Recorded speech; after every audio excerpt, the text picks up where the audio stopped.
if we could address you directly right now. Everything comes full circle. That's number one. I don't tell him what questions to ask me. There are a lot of people around town that have the same question. Brush my teeth. I'm gonna get washed in the morning. I can't confirm or deny. You know, just keep going a little bit longer here, Mike. Keep going a little bit longer.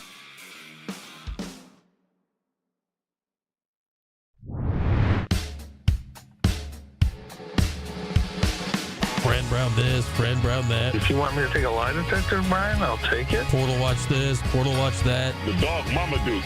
People say I like that dog. What are you talking about playing walk-on? Who do you think walked onto the team? Anybody that thinks this is going to come back is either naive or plain stupid. All across CNY. Kick the tires and light the fires, Big Daddy. It's the 315. Hardy faking, feeds the crease, Jameson got it! He scores! Woo! Here's Brian Higgins.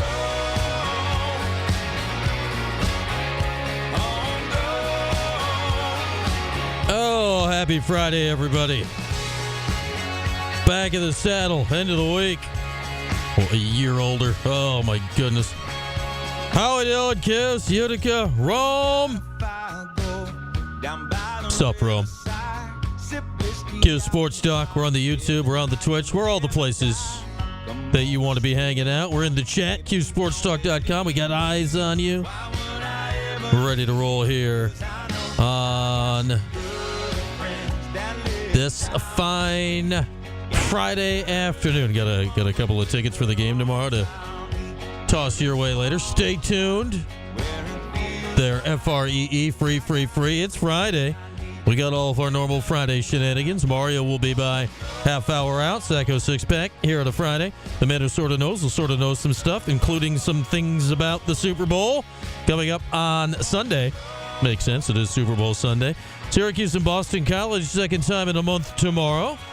We'll get you no wrong answers, Cuse and BC coming up in about an hour. JJ Starling joins the show next hour as well for our weekly visit, and we'll kind of wrap up today with a little Super Bowl preview in the 411. Haven't talked a lot about the Super Bowl this week.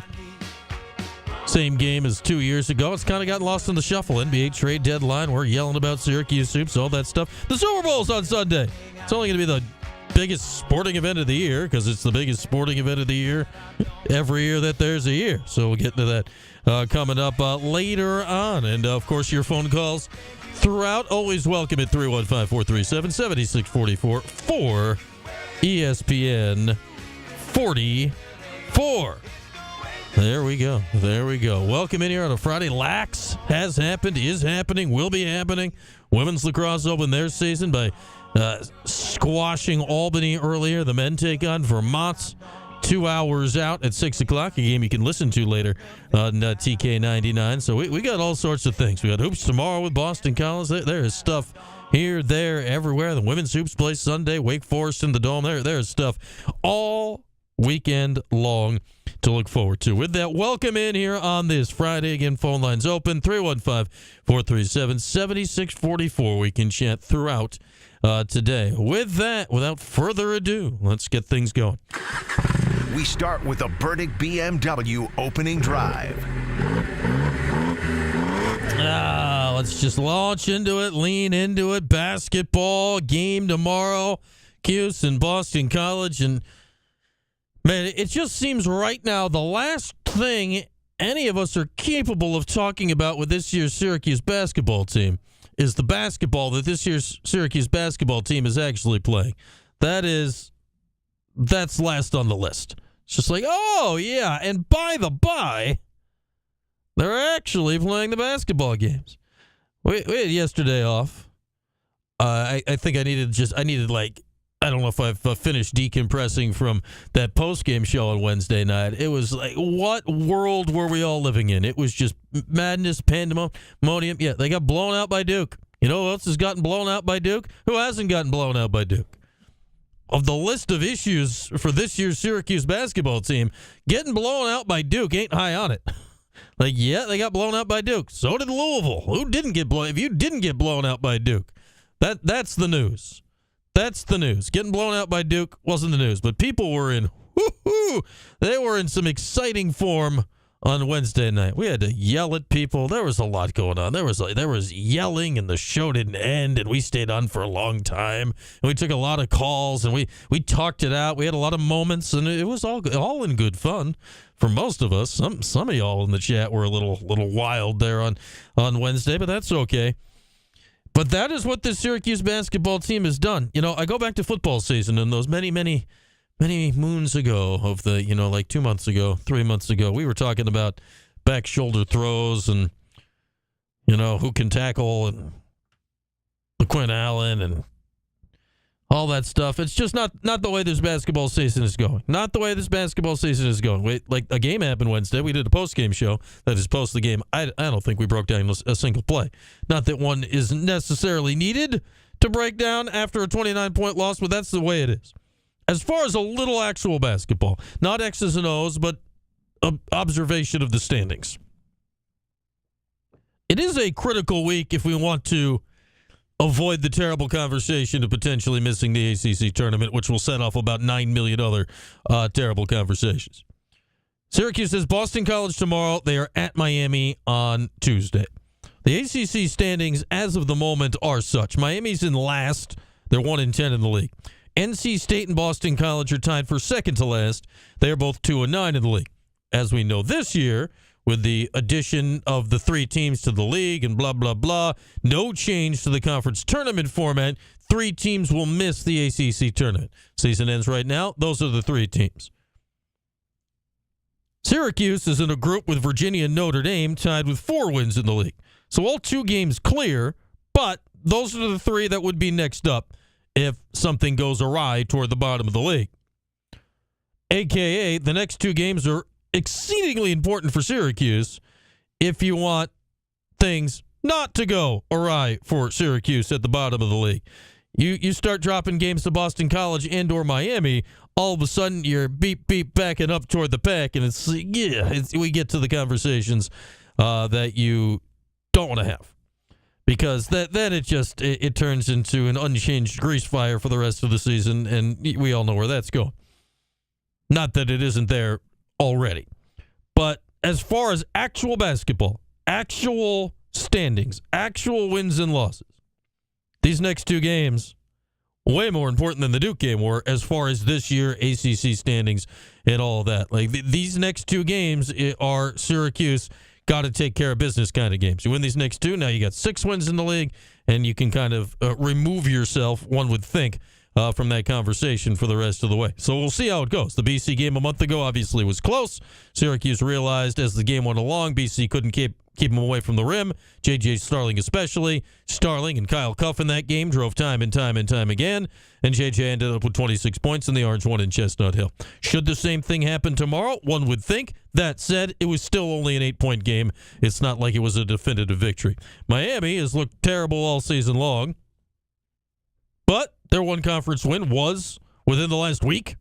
So maybe they're starting to wake up just a little bit. And there we go. But if you can do that, you avoid that. That said, it's not the conversation that's generally been happening about Syracuse basketball this year, about actual basketball games. Some guy you may have heard of, what's his name? Yes. Jim Boeheim was on Orange Nation earlier today. Hopefully they can finish the year strong, get in the recruiting area, and change things around for next year. And I think they will. And I think, above all else, this is no time to start running polls about firing a coach or making changes. It is absolutely the worst time to do something like that. It makes no sense. All right, there is Jim Boeheim from earlier today. So, is Jim a bit biased when it comes to this? Yeah, nobody ever claimed he was an unbiased observer of the Syracuse basketball. But, it goes into everything that's going on, that's out there. And Twitter, people are writing articles about it. Chris Carlson wrote about it on Syracuse.com. People are conversing about it. And, Jim Boeheim speaks and we listen. That's the way it goes here in Syracuse. But this has been the conversation about the team all season long. And then, that's stated rather reasonably. And obviously we know where where Jim is coming from. Then enter apparently the entire Mintz family. Like, yes, they don't play here anymore. Carl Mintz, who's been in all of our lives randomly in the comment section for the last 2 years, popped off on something again yesterday. It doesn't really matter what. You take everything he says with a grain or two of salt. I'm still trying to figure out in what relation he is to Judah. Grandfather, uncle, I don't even know. I can't keep up with it. And that causes people to lose their minds yet again. It has nothing actually to do with basketball. I feel like getting into like an oddly cordial Twitter fight with Carl like once a month. It's our relationship. It's our thing. You know, everyone's got to do their own thing. Judah, you may remember him from being the best player on the team last year. After all this going on, and this is Syracuse. Yes, is Judah on the orange? No. He's on the Delaware Blue Coats. Is that what they're called now in the G League? They used to be the 87ers. They're the 76ers affiliate. 87ers was a better name. I don't know why they changed that. Being angry about G League teams is not the best thing. But Judah, like an hour ago on Twitter, tweeted first the facepalm emoji. Just whacked myself in the face. You know, I don't know that he was facepalming about Carl Mintz replying to things, but, you know, 1 + 1. And then he followed it up with, quote, crazy to think I went to Cuse with 5 other freshmen and we are all in different parts of the country now. Malik Brown being one of them of late. Quadir Copeland being one of them of late. No matter the reasoning, life moves on regardless. My 2 years weren't perfect, but I wouldn't change a thing. Orange for L, man. That means for life. And then he had an orange emoji and a cross emoji. Shout out to Judah Mintz. May he be the most level-headed of all of us, because that was a perfectly reasonable sentiment. You know what? Everything wasn't perfect, but it was all right. That was Judah's life here, and he's actually doing quite well in the G League down. Every time I see his stats pop, it's like, oh, Judah dropped 30. Good for him. His three-point shooting really hasn't improved yet, and that's going to need to happen before the NBA, gives a hoot about it, but that's neither here nor there. Thank you, Judah. Be a uniter, not a divider. Judah Mintz, bringing us all back together here. It's just getting weird here. How many games we got left? 8. Is it 8? Because we all know where this season's at right now. We're here. Pre-game tomorrow, 2:00. Yes, the game's at 3:15. The CW. We're doing pregame 2 to 3. Why? Because people like normal o'clocks. People understand normal o'clocks. We'll be on the air at 2 tomorrow, gosh darn it. Why? It's a gosh darn normal American time that ends with 2 zeros. That's why. And we don't want to screw up the rest of our radio thing going on here. That's beside the point. 2:00, nice normal o'clock. Join us tomorrow for pregame. I got you postgame at, whatever o'clock the game ends at. We can handle postgame weird times. 3:15 tip time in the Dome tomorrow. The CW. It's a wonderful place, everybody. I've lost my place with a rant about the CW drives me bonkers. Anyway, so like all this stuff going on about this team this year, what's going on and this, that, and all these things. We're just so lost in the sauce on any of it this year. Yeah, what do we got? 8 games left. We're having the same it's Groundhog's Day. I realized that was last weekend. It's Groundhog's Day. We're doing the same thing every day. We've been doing it for 2 months. We'll continue doing it for a month. We'll get a reprieve when the season ends after, hopefully, the ACC tournament. I can't imagine it will go beyond that, barring something extremely peculiar here in the next couple weeks, considering Syracuse has a losing record right now. And I think it's going to be that. We won't really get to turn our attention back to the basketball of this year's basketball team until, realistically, the Monday after the second round of the NCAA tournament. Realistically, that's when the transfer portal opens this year. Remember, they bumped it back a week this year? Because, well, maybe you'll know then, like, obviously, like, between the end of the season and the portal opening, and this won't just be a Syracuse thing, this will be a lot of people's things. Like, even though people won't officially be in the portal, people will be in the portal. Like, things will be happening. But on that day, things officially can start happening. It won't be until that day that we really get to start talking about the basketball again. Of, all right, who they after in the portal? How does this fit in? Who's staying? Will Donnie Freeman, and we expect news on Freeman sometime? Reds said it sounded like Donnie had maybe a doctor's appointment. If I'm reading between the lines of his appearance on Orange Nation yesterday, which if you missed that and both the Jim Boeheim interview from earlier available on the Q Sports Talk YouTube page, go check them out both. Many of you are checking out the Jim interview. The numbers do tell us. People like to see what Jim Boeheim's up to. Some of the interviews about eating food in ACC country. I enjoy Jim's culinary adventures. And West Durham is his tour guide. Neither here nor there. But realistically, like, what's going to change here actually on the court in the next month? Nothing. Like, they'll win some games, they'll lose some games. But this year's team, it is what it is by now. It's cliched as that may be. Like, we've seen pretty much all the iterations. Great. Naheem McLeod's in the lineup now. Great. The team, it's still the same team. It's still the same team. And we know they're not postseason bound. But that portal isn't open for like 5 or 6 more weeks right now. That portal isn't open for 5 or 6 more weeks.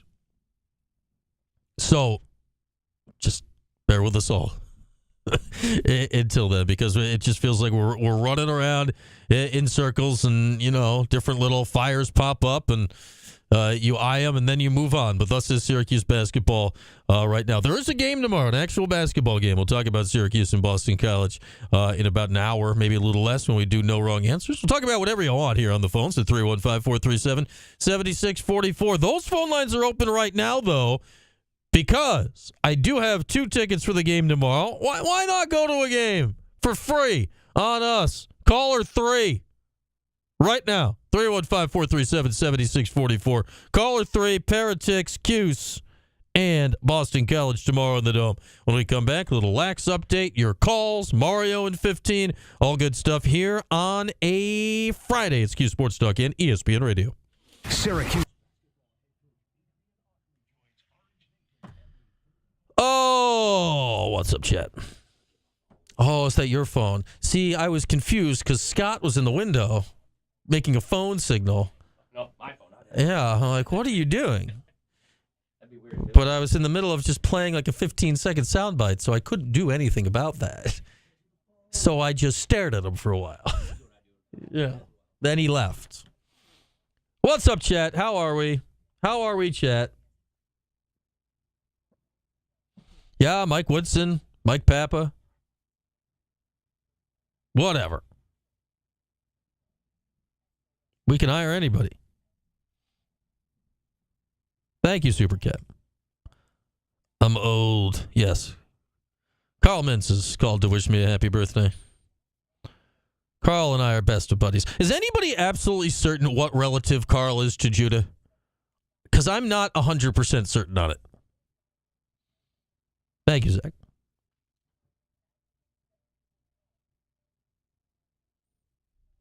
I am not 100% certain on that.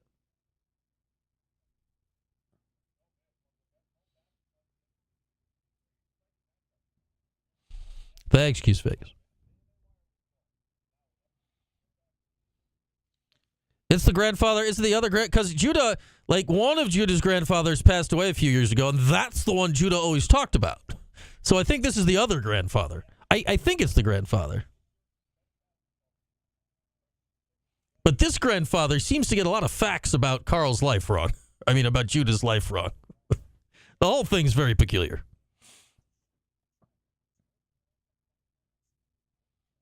But I think it was like the other grandfather who died a few years ago that was like the motivating force for Judah.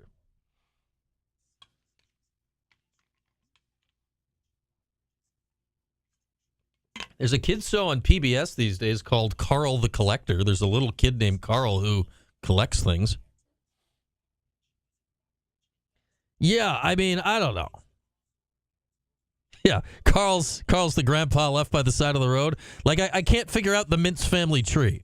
I'm reasonably certain the guy's actually related. It's probably a grandfather or something. But it also feels he's like a little bit outside the circle of trust.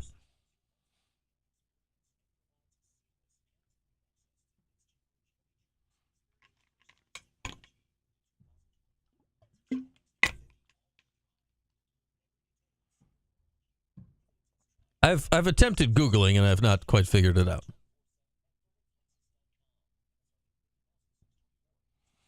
Yeah, he's clearly got some free time, John.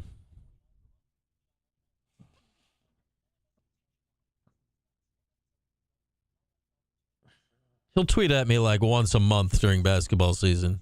And it's just like, all right, guy.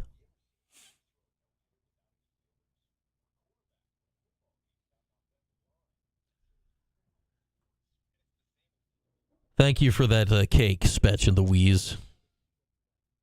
I did, Jen. Thank you. I didn't tweet out that the show's happening. Uh-oh. How will people know? Retweet.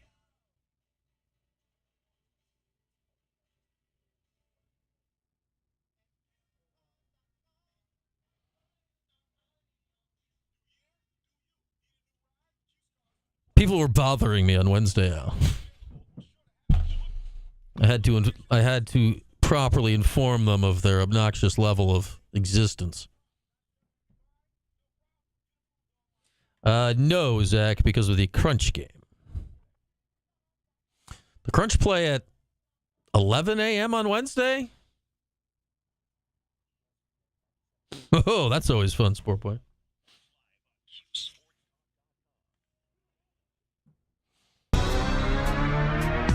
All across central New York, it's the 315. Here's Brian Higgins. All right, back at it here on a Friday. Mario will be buying about 10 six-pack. Get a little lax hoops, maybe some Super Bowl with Mario. No wrong answers next hour. Get you ready for Houston, BC. And our weekly visit with one J.J. Starling. Brought to you, of course, by our good friends at RomanoCars.com. With that, phone lines open if you'd like. 315-437-7644. How about just a little basketball reprieve? How about lax? They're pretty good, huh? The women opened their season earlier this afternoon in the Dome. That game ended about an hour ago, a little less than an hour ago.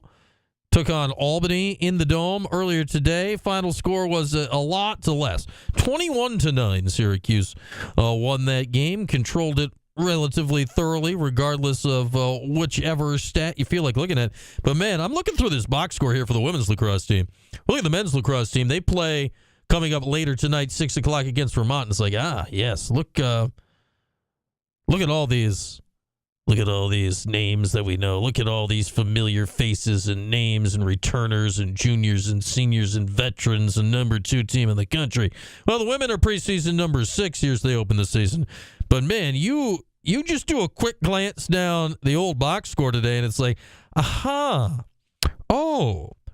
okay, Olivia Adamson, we know you. She went 3-3 today, goals and assists. Hey, Emma Ward, number 44. We know you, 3 goals, 2 assists. Hey, there's some other people.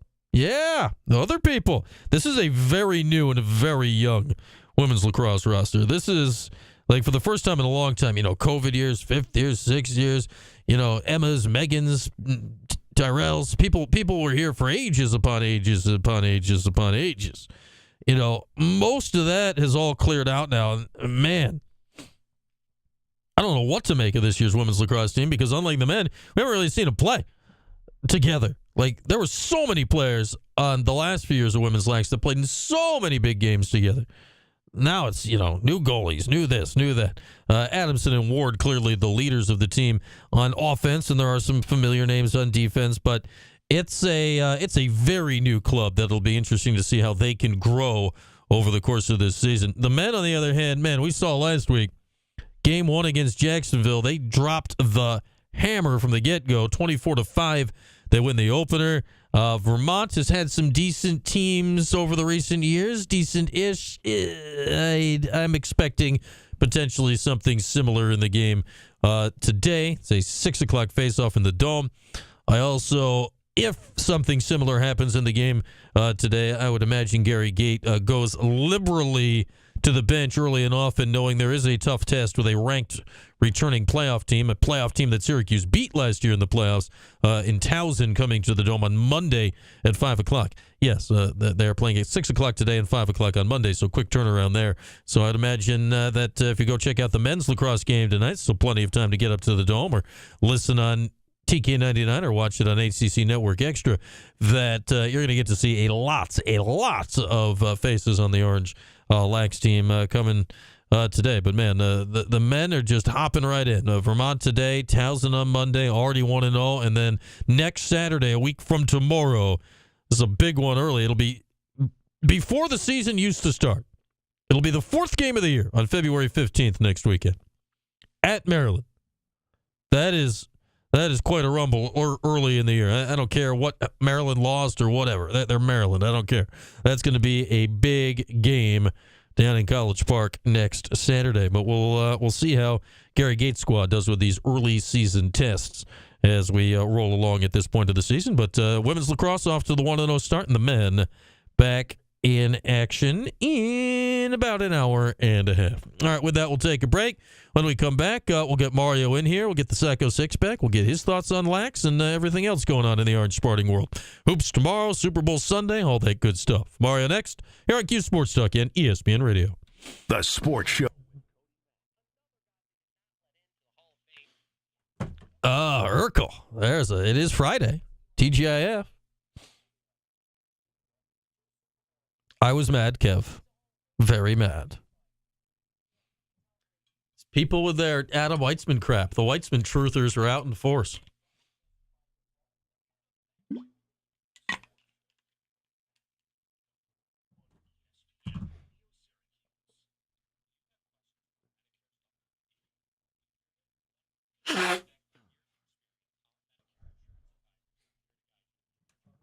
You're going sports, boy? Enjoy. I just can't take the Weitzman truthers. They set me off, and we stayed set off for like an hour and a half.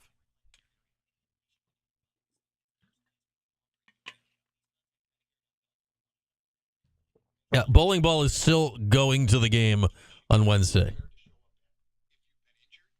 Bowling ball's going to make it there for tip anytime now. He's still on his way to the game. Brutal traffic. Just brutal.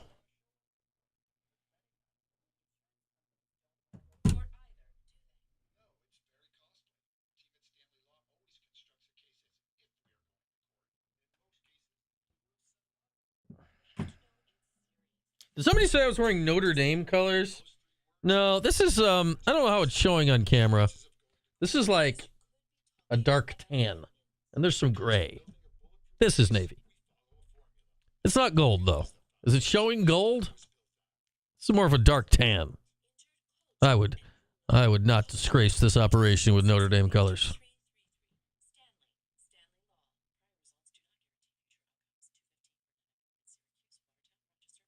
I'll get right on that, 03 Champs. I'll shoot him a little texty text.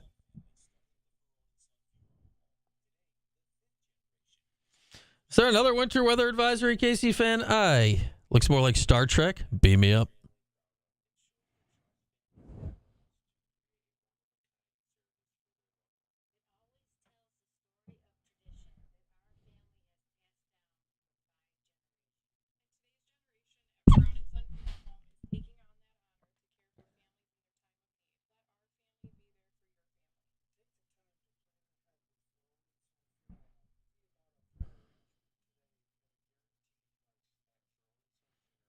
Sat 4 till Sunday 7. Well. What time's tip on Saturday? 3:15? That's not ideal.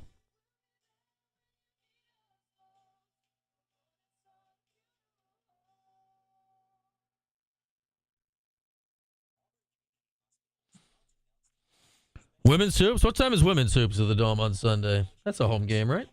Must be.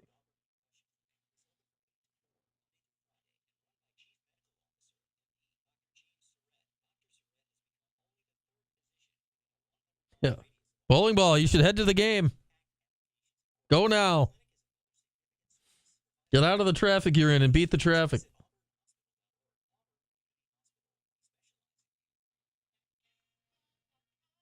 Crunch game tonight, yeah. It's Crunch Comets tonight. Galaxy Cup. Women's Hoop Sunday is 2:00. Actually, a very good tip time Sunday with the Super Bowl.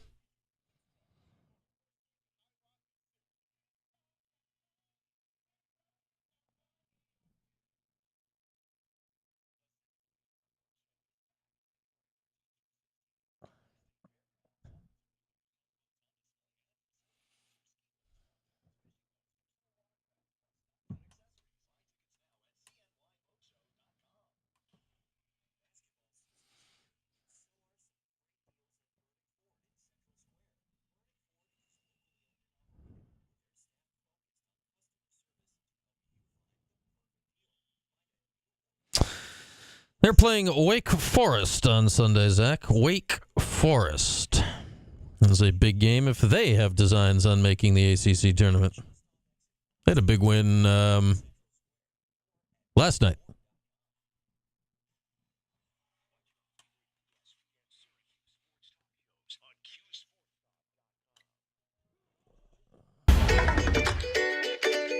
All across CNY, it's the 315. Here's Brian Higgins. That it is. Here we are rolling along on this Friday. Q-Soups tomorrow, Lax tonight, Super Bowl Sunday, lots of stuff. Every which way you look. It's 4:30 on a Friday. Time to bring on our guy, Mario Sacco. Would you like to yell about anything about the Syracuse basketball team to start, Mario? I feel that's just what everyone does. I'm going to start with happy birthday to you. Ole, happy belated birthday, buddy. Thank you, buddy. And that was a non-copyrighted version, so that's good for all of us. That was a Chi-Chi's restaurant That's version. the Chi-Chi's version? Okay. I like how, I wonder how many restaurants have different versions of happy birthday so they don't get sued. Yeah. It wasn't the Texas Roadhouse where they come out and do a line dance for you, but yeah. All right. Well, we'll take it. We'll take it. That's I'd give you that's a solid red. Are there still Chi-Chi's? That's a good question. I haven't seen a Chi-Chi's in a minute. I think ever since that E. coli thing or whatever. Did that wipe them out? 10 years ago, that wiped them out. Yeah. They used to be all over in Western PA. Yeah. I like Chi-Chi's. Yeah. Bring back Chi-Chi's. That's what I've learned today. All right, there we go. I was a fan of the different types of salsa. Yeah, I mean, you had all that. I mean, I like a Chi-Chi's. Bring back the Chi-Chi's. Who do we talk to? All right, now do you want to yell about basketball in any way, or no? Like everyone, we're all just like yelling into a vacuum. It feels like for the last few weeks. There is no yelling needed. Like Wednesday, you saw what the class of college basketball is, and you saw how far SU is from being at that level. And you've seen it all season long. They've lost 7 games this year by double digits. Like, how many times could you go back through a Jim Boeheim team in his 40 years and say that they lost by double figures to teams multiple times in a season? You know, you're going to be hard-pressed to find that. But Syracuse has struggled this year against top teams, and you saw that, you know, Duke is just that. And if they're not in the Final Four, I will be very shocked. Because they're loaded. They have, you know, any position that you can name they're good at, and Syracuse just isn't this year, and that's the facts. And the facts are that, you know, do they need to be better? Yeah. Will they be better next year? Hopefully. Is Coach Autry coming back? I would put, you know, a lot of money on that he is back and gets another chance to turn this program back in the right direction. Yeah, I was saying earlier, like, and we'll see when we get to the transfer portal opens in like 5 or 6 weeks, whatever it is from now. That is realistically the next time we'll see what the next steps are for this program. Yeah. Like the next month is just this, right? Like this is what we got for the next month. Yeah, and can Syracuse realistically, you know, still finish reasonably in the ACC? Yes.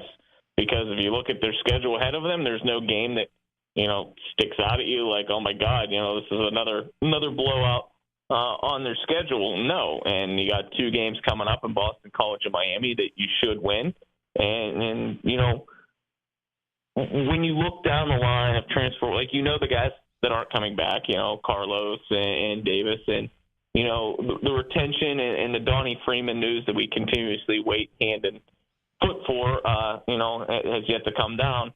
You know, it's going to fall on him. Let's be honest. Like, right. If Donnie comes back and JJ's back with the freshmen you have, you have a very good basketball team, you would think, on paper. They still got to go out and play the games, but you can't swing and miss in the transfer portal like you have the last couple of years. Like, Like, you find out where that puts you as a program. And, Coach Boeheim was on earlier saying it comes down to money. Well, like, hopefully that excuse isn't used next year. If the $20 million of allotted money that your university has to spend on, collegiate athletes, like, you'll be able to find these guys in the transfer portal, and you're not losing a Malik Brown to Duke. Like, I think that's, a different story for a different day. Like, if you got a chance to go play for Duke, why wouldn't you want to go play for Duke? But, as far as losing a Copeland, a Justin Taylor, a Benny Williams, like, tell me how those guys are doing right now. Like, Copeland's the only guy that will probably make the NCAA tournament. Like, good for him. What's he playing? 16 minutes, 17 minutes a game? He's on the best team in a bad league. Yeah. So congratulate. And everyone, like, oh, would he have been a better point guard here at SU? Maybe. I don't know. Like, he didn't fit here. Like, it wasn't a good fit. Like, as far as the other noise going on of, what someone's grandpa wrote on social media, like, come on. Like, we're done with those childish days. It's always something. It's always something, isn't it? My one actual basketball takeaway from Wednesday, and I have just one, is, man, I really missed watching Malik Brown play. He's fun. That was one of the first things I said. He wasn't in the game 30 seconds, and he was deflecting. He literally he got his first deflection. His first deflection started the clock when he came into the game. It was off and in bus. I was like, okay, Malik is still Malik. Like, he's got the quickest, like. And this team would look differently with him, no doubt about it. And that's a guy they wanted to keep. But, like, how are you going to say, hey, Duke calls you, you know what, I don't want to go there. You know what I mean? Like, you're not going, as far as other guys in the portal that you swung and missed on, like, okay, like, that's on red. But, like, a guy like Malik leaving, like, I don't place any of that on Adrian Autry. No, he has such a unique style. I haven't watched a ton of Duke this year, so you pop it on, you're like, are they good? Oh my God, yeah, they're good. They're huge. I mean, they're 6'6" across the board. Right. I mean, not only that, like, they could shoot. It's just, they're fun to watch. Like, I've watched them probably about a dozen times this year, just because I like watching them. Like, I like watching a good basketball product. Like, their two losses were Cooper Flagg learning. Learning in early games. He dribbled her off his foot one time that led to a loss. He turned it over, I think, in the other game late in the game too. So, like, I'm very impressed with that team, and obviously it's Duke. But when it comes down to the dollar sign talk, like, hopefully that's put to bed this year. Like, you're gonna have the money, hopefully. Now go out and see what you can do with it. Yeah, we'll see. Obviously, next year, regardless of any of it, is going to be an extremely, extremely important season for this program. Lax is underway. The women crushed Albany earlier. I was saying this, Mario. I was looking at the box score just now. It's like, I'm going to need to look. You had to go through stat broadcast because stat tracker wasn't working. Yeah, like I'm looking at that. I'm like, man, that is not a lot of names I recognize. I'm like, all right, Olivia Adamson, Emma Ward. Okay, okay. This is officially a turning of the page season for this program. From all the I know Emma Ward's still there, but I call it the Megan and Emma era of the last few years. Yeah, the Tyrells have finally moved on and down the line, but you have the main two pieces back with this team that SU is going to go as far as that they can carry them.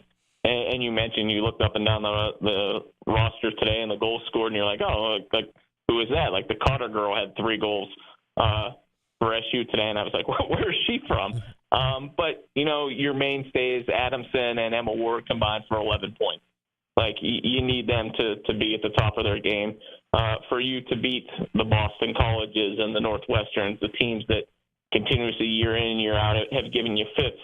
And, you need good goalie play. And obviously you're not going to see it, against an Albany, but hopefully you can rely on that this season. It was good to see, the CBA girl, Gracie Britton, had 2 goals today. She's getting a lot of run this year. So when I looked at the Albany team, it was like a Section 3 All-Star team. They had about 11 players from Section 3 on their team today.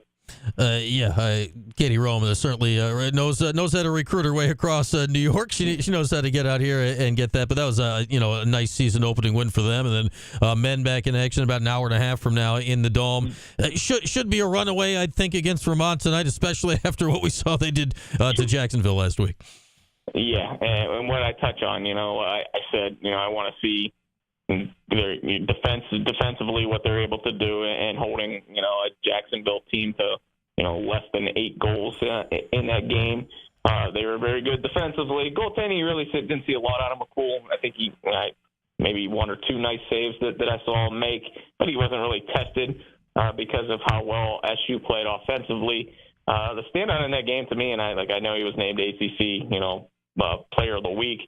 Michael Leo looked very good, and we talked about being able to take a guy and break him down, and Leo did that a couple of times on his way to 4 goals in the game last week against Jacksonville. So, they were up 11-0, 10-0, or whatever it was, 10-2, and Spallina hadn't even scored yet. Didn't even have a point. Right. So, that shows you how much firepower is on Gary Gates' team this year. Yeah, and then after that, they just went out and dropped 10 goals in the third quarter just to make sure you're all paying attention. All right, just because you weren't looking. Spallina said, "Okay, I'm going to score now." Sam English, the Deer kid's pretty impressive too. He's pretty fun to watch as well. So, up and down that lineup, I was like, "All right, Matty, you can come. I've had enough at halftime here in a good way of what I saw last week of Syracuse's game against Jacksonville and Vermont."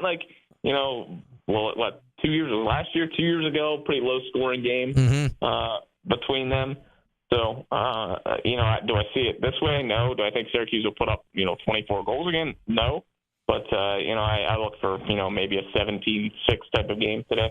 Yeah, like their chances to win it pretty easily tonight. And all right, I'd imagine the Super Bowl is going to feature in the six-pack here in one way or another coming up. But what's your vibe? That's the bonus. That was the bonus bet. Okay, so what's your vibe on what we're going to see on Sunday here? I like the Eagles. I do, and I understand how can you bet against Patrick Mahomes and Andy Reid and Kelsey and them until they lose? Don't bet against them. I understand that logic. But I think Philly has been legitimately the best team in the NFL all season long, minus, what they started out, at the beginning of the season, these last 13, 14 weeks, they've legitimately been the best team in the NFL. I understand Kansas City started out undefeated and was great, but, the way that they were winning games, I just think Philly defensively will be able to, not shut Mahomes down, but I don't think he's going to score 30 points. And I think Philly has an offense that can score in the 30s, and you can rely on a guy like Saquon, hopefully, to carry you to a Super Bowl. I told you I've had the ties, and I'm hoping that Sirianni can pull one out so I can head down to Chautauqua Lake this summer and do a feature on it. That's the game plan. There we go. So this is a Mario pick. This is a very this is a very selfish pick now that we get behind the scenes of the fact that you know his brother. So that'll I told him I'd stop at Southern Tier Brewery on the way down if they wanted me to. Oh well, you gotta grease the interview subjects every now and again. We move it to Ellicottville. You understand why? There we go. All right, here we go. Let's fire up the six pack for this weekend. It's time for Mario to make you money. Your money? You know what else? You're a big winner. Or maybe not. And it's gone. Money! Here's the Sacco six-pack. You're still cooking this year. 4-1-1 last week, so you remain on fire. 19-9-2 in 2025. All right, we like that. That's big money in. That's a great month of January. Let's see if we can start February the same way.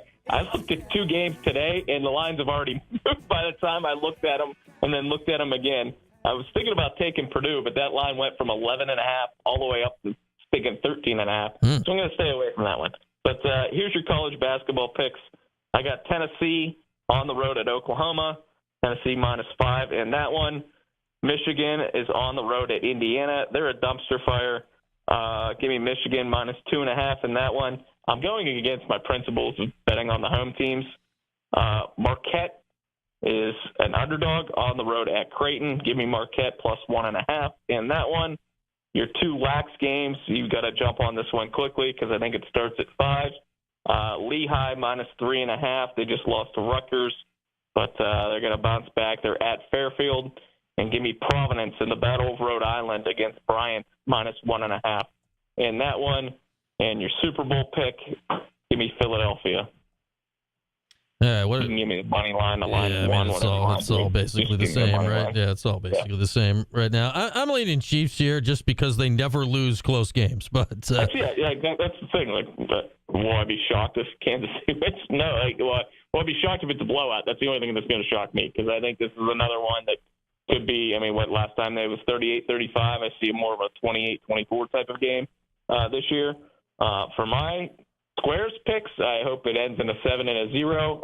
That's the square I have. So okay, I'm going to be selfish there as well. Okay, well, Eagles 7, Kansas City 0 is what my squares are. Eagles 7. Okay, so that would be a good one to have at the end of the first quarter potentially. That's a good. It's like 10-7. I'll take it. Yeah, 7-0. yeah, 7-0, 10-7. You're in play. You're in play there early. Things get a little wonky with those numbers as the game goes along, but that early is good. Early is good. All right, man. Enjoy it this weekend. Fever tonight. What do we got? Oh, we got a very good game to lead off Fever tonight. Marcellus travels to West Hill, and two state-ranked boys teams. West Hill got the better of them at Marcellus.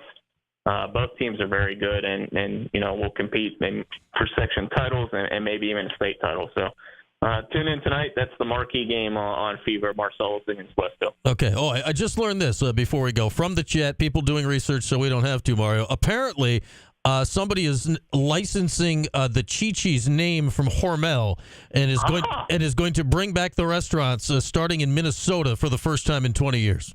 All right, I guess me and you are making a trip to St. Paul. There we go. We got to go get go get some enchiladas or fajitas or. Great work by the chat. Yeah. Good work out of you guys. There we go. We've learned a little something. I'll work on a different happy birthday song for someone else. Yeah, you're gonna. Well, we'll have to go on one of our birthdays to see if they kept the same song after 2 decades. Later, buddy. All right, man. Have a good weekend. There he goes. Our guy Mario Sacco. Check him out tonight, 11 o'clock. The Fever on News Channel 9. We'll take a break. Phone lines open here when we come back. 315-437-7644. Man who sort of knows gets some picks, including some Super Bowl prop bets. Not about the Gatorade. Purple. Purple's the favorite at last I saw. And no wrong answers. Boston College. A visit with J.J. Starling. All still to come here on this Friday. It's Q Sports Talk. It's ESPN Radio. And now we're brought to you by William Mattar. Thank you, Uvenda. Myers Creek Dark Lager. I had a, what did I have the last time I was there? I had a honey Pilsner. That was pretty good.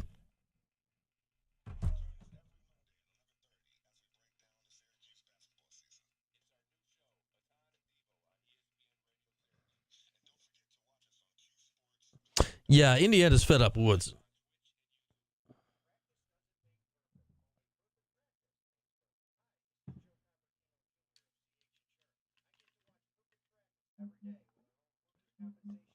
Oh, he will have his hood up, I can guarantee, we talked to him yesterday.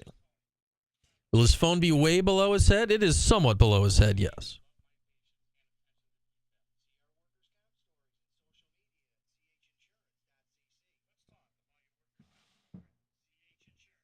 Something with the name Dark in the title referred to as a sour. That's interesting. Yes, Poppy, you have correctly forecast the future.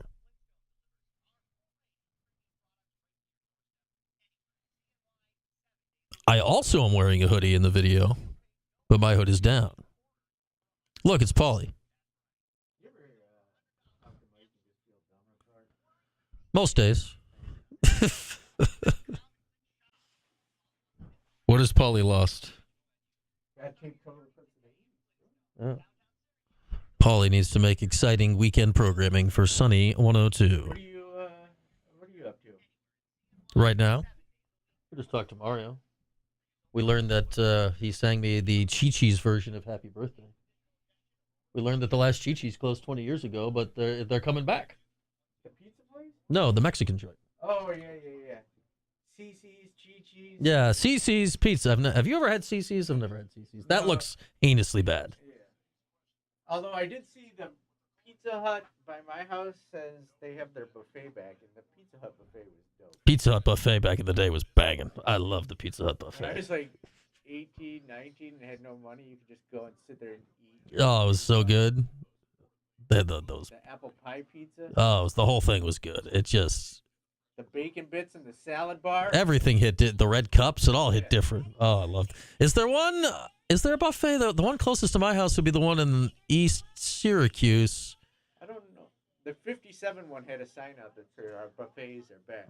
Yeah, there's the one in East Syracuse that's Remember? on Kirkville. Yeah, yeah. That one, like, you remember they used to have just one random video game in there too that you could play? Oh, did it have one of like those sit-down Pac-Mans or something? Some sit down, some stand up. Yeah. Just always just one random video game in the. Yes, Poppy. Read some books. You get the free personal pan pizza. Yeah. They give you the street basketballs too. Remember the Pizza Hut street basketball giveaway? Ooh, I don't remember that. If you bought like 2 large pizzas, they give you the street ball, and it was like rubber. Oh. And had, like, I don't know. Like, I feel almost a significantly high percentage of my Pizza Hut consumption was buffet. It wasn't getting. Mine was buffet in my late teens, early 20s, but it was mostly consumed post Little League games. Yeah. Okay. You would have been Little League. Well, I didn't. You would have been Little Leaguing. There's a pizza place called Shakey's Pizza. Yeah. The West Coast. Yeah, I've heard of that. I used to go there. Or the Sizzler. Sizzler. For $5 steak. That's from the good part of the cow. Is that the intersection, Kenny and Kirkville? Yeah, is there a buffet in that one? There used to be the one on Erie's gone, right? That's not there anymore, is it? Yeah, you need the sit-down Pac-Man. The sit-down tabletop Pac-Man, that's a very Pizza Hut staple.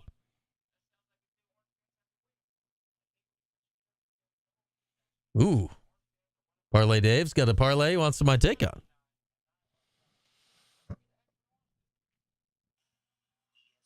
Yeah, I don't know if the one near me's got a buffet in it or not. That would really be my only interest in pizza hutting. Like, their pizza's fine, but there's 8 million good pizza joints around here. It's the buffet. It's the good stuff. And Higgins. All right, rolling along here on this Friday. Phone lines open, 315-437-7644. We'll get to the man who sort of knows here in a moment. No wrong answers. Cuse Boston College next hour. JJ Starling, our weekly visit with him as well. Brought to you, of course, by RomanoCars.com. All right, let's hit the phones here, and let's start with our guy Dave in the Cuse. Hey, Dave, what's up? Hey, good afternoon. I did a parlay on DraftKings. Okay. Plus 2,200. Plus 2,200. I bet $40. I have the chance to win $920. I want to get your take on it. Okay. The Eagles need to win between 19 and 24 points. They need to win by 19 points? 19 to 24. Okay. They need to win by 19, 20, 21, 22, 23, or 24. And I win $920. Okay. Yeah, I think it's probably going to be a field goal game. 19 seems a lot. That's a big number for the Chiefs who don't get blown out ever. So that's a big number to toss out there, Dave. I'm not feeling very confident in that, but it explains why you got the odds that you got. I'm hoping. Fingers crossed. You never know. Okay. Well, good luck to you on that, Dave. That's a big number. Okay, there we are. Thanks, Thank Dave. you. Okay. Yep. Thank you. Yep. That's not a parlay. That's there's a good thing going on I keep seeing on like Instagram now. People talking about I'm betting on my single parlays. Oh, Eagles money line? Oh, Eagles money line times Eagles score. Well, of course. How could you? Why would that Eagles money line and Eagles score band? Why would that change the odds? Of course, if you bet the Eagles 19 to 24, you're betting the Eagles to win. Like it couldn't be anything else. I'd say that would go along with it. It literally couldn't be anything else. It shouldn't change the odds even like one iota. I don't know. But there's a thing going around to keep like some people that have only known parlays apparently because that's what gets pushed on like FanDuel and DraftKings because that's just a huge moneymaker for them. People have discovered like just betting on one thing, just, a bet, and they're calling it single parlays. Calling it single parlays. I'm confused. Jordan, are you typing to me? Who's typing to me? I'm confused. Was he talking about the amount of points the Eagles are going to score? I thought he was talking about the margin they were going to win by. Did I misinterpret? I could have misinterpreted Dave's parlay. If he was talking about the amount of points they were going to score parlayed with the Eagles winning, okay, that's probably about where it would land if they were going to win the game. Okay, I guess I misinterpreted. I still think the Chiefs are going to win. His bet is slightly more logical than I interpreted that. All right, Dave, you've gone up slightly in my book of what I was able to suss out of that bet. I thought he was saying they were going to win by 19-24. That didn't seem likely. Score between 19 and 24 and win? All right. If I was going to do that, I probably would have done the next score band up, like 25 to whatever. That it feels like we're going to get into the upper 20s, maybe. But yeah, I could see the Eagles winning like a 24-22 game. I could see that happening. All right, Dave, I take it back. I still think the Chiefs are going to win, but that's a slightly better parlay than I interpreted. All right, good luck. Though I can't root for the Eagles as a Giants fan. It's against the rules of football, I think. All right, let's go back to the phones. We got Scooter. What's up, Scooter? Well, they do have, a ring, either team that's about the same because there's only a point differential, but you can get 1-6 if it stays in that thing one way or the other. That was plus 300. Yeah. 7-12 was 500. So 19-24 would probably be up in that range. What was it 2,200 you was talking about? Yeah, I'm not. Like I'm still not sure if it was a margin range or if he had the Eagles scoring between 19 and 24 with them winning. Well, that wouldn't get you 2,200 because their team total. In fact, it's weird. They're a point underdog, but they're the same point differential as Kansas City. Over/under has been about 25, and the over/under is about 48-49. Usually, if you're the favorite's got to score more points than the underdog. But I bet it's kind of weird. But I could probably log into DraftKings and figure this out real quick. Here's one that I don't know. The hardest thing is there's so many prop bets. You kind of get lost. And you keep looking and you find things. And I asked them at Point Place if this was maybe a glitch, but they have Mahomes rushing attempts at 5. Mm-hmm. And I asked them if a kneel down counts as a rushing attempt, which it does. Yeah, it does, right? So I don't know if you remember the San Francisco Kansas City game, the Super Bowl, 3 years ago, and Mahomes is way over his rushing total. And then if you remember, he took 3 downs and he just didn't take a step back. He took 5 yards back 3 times. So they basically lost 15 yards and it actually went under his total. And a couple casinos actually reimbursed the bet because he was way over his total until the last 3 kneel downs. Right. And I'm sitting there going, well, and it's not that much of the juice. Usually sometimes you get 300. I saw 123 or win 100. And to me, it's like, okay, I think basically Kansas City's offensive line is not that great because Mahomes is elusive and still got sacked 36 times this year. He's also smart because he runs around and he can dump the ball, just get rid of the ball. Where Burrows, a couple of years ago, basically he's a pocket passer with Cincinnati. He's just getting clobbered, but he's a pocket passer. So he's going to get hit. So to me, I think he's going to run 5 times anyway. Yeah, I'd say bigger games too. Yeah, bigger games he usually gets out in Scooter. I did find it here, Scooter. The Eagles to win by 19-24 is plus 2,200. So there we go. That's why I thought. I looked at it. A couple years ago. I told people first I loved Tampa Bay over Kansas City, and the line was 7, and so I took anything over an 8 or 9 Tampa Bay winning alternative and stuff, and I remember how much it was. So I threw 19-24 had to be about the same because that's what I'm just being a point underdog. Right. So it's interesting. Quickly about basketball, isn't it weird? And it's almost like the football season. That the 3 teams that have only been in the ACC for a cup of coffee are probably going to make the ACC tournament. And you got 3 teams that have been around for eons, including NC State, that was the representative of last year's winning it. They might not make the tournament. And it's almost like SMU comes in and basically wins the regular season. weird that we all thought the Pac-12 wasn't that good, but maybe they're a little better last year than we thought. Yeah, and NC State, right? I mean, they made that miracle run. They used the ACC tournament to then and made the Final Four. And yeah, right now where they're sitting, they're going to miss the ACC tournament this year. It is amazing what we're looking, because right now it would be them, Miami, who was in the Final Four 2 years ago, and Boston College are the three right now that would miss the ACC tournament this year. Yeah, one thing about Duke, and it's a lot easier when your superstar is unselfish and doesn't care if he scores 11 and wins, he's happy. It makes a whole big difference. And they remind me, I'm going to get to speak because it's happy hour, so I wanted to drink, but it reminds me of Gonzaga when they lost to Baylor that year in the pandemic. They had the number one pick coming out of high school, Suggs. He was a guard, which also controls it. He was happy if he had 9 points and they won. He scored 20 and they're happy. So when you're a superstar, especially you're going to be the one and done, and you don't have to impress the scouts every game and make sure you're the number one pick. It makes it a lot easier when your superstar is that unselfish. Yeah, and we saw, Cooper Flagg was fine on Wednesday, but it wasn't like, oh my God, this guy. It was like, oh my God, all of them. That's kind of what we saw on Wednesday in the Dome. All right, Scoot, thanks as always. All right, Brian, have a good time at the Super Bowl and be listening to what the man who knows. I'm sure he's got some good picks. He's got some Super Bowl stuff certainly in the holster, Scooter, as per usual. There he is, our guy Scooter. All right, let's hit a break. Next hour, we might do him in the same segment. We might do Man Who Sort of Knows right into No Long Answers. It's innovative programming. And our J.J. Starling conversation as well before too long. We'll step aside for a few. Back after this here on Q Sports Talk and ESPN Radio. The Sports Show.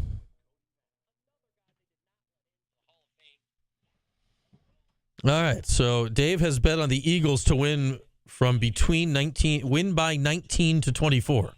That's a choice.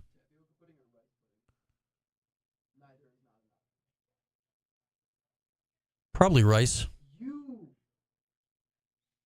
I know you love tapioca pudding. The good news in this scenario, Mike, more tapioca for you.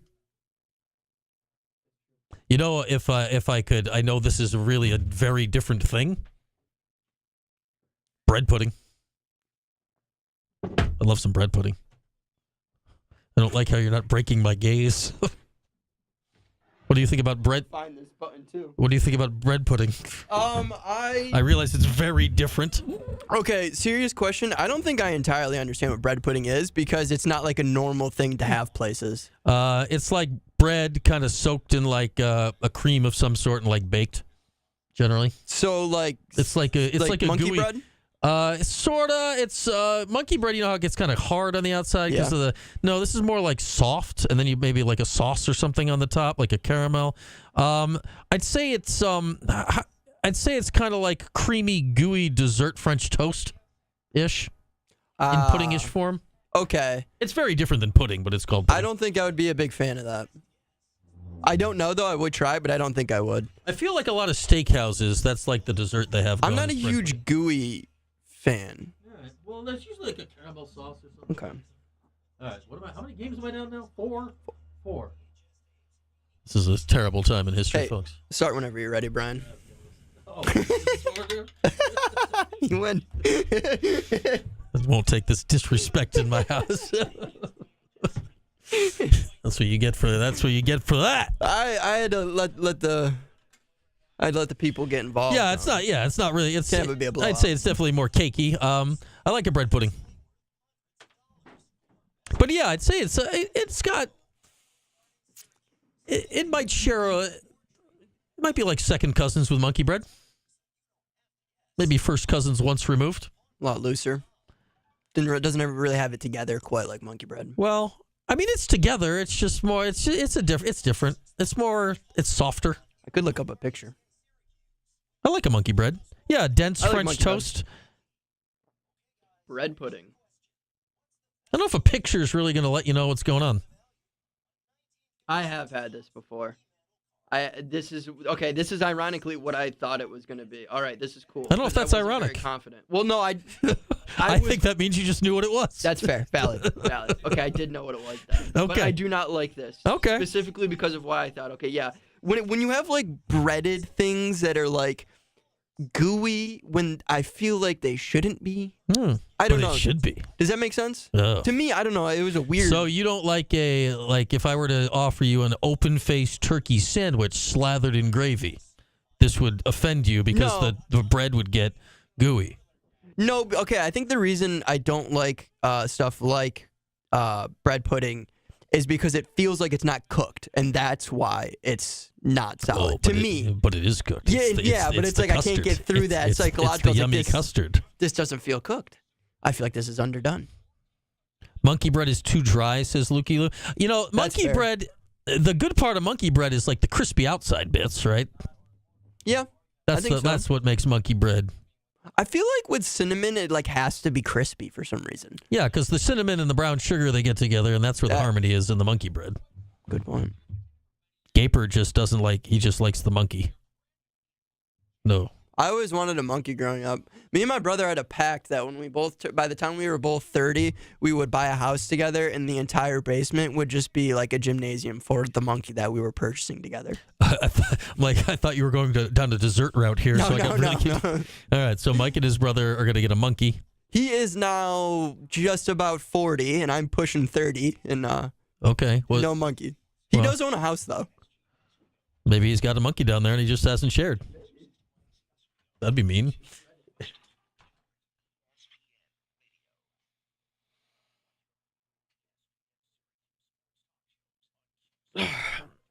Anything for you, Gaper?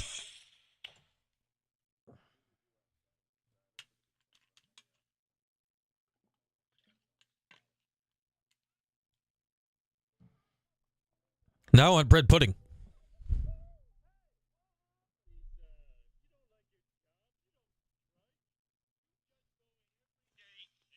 That's my best word, Super Cat. What am I? Am I your monkey, Super Cat? You want me to say Louisville? It's ridiculous.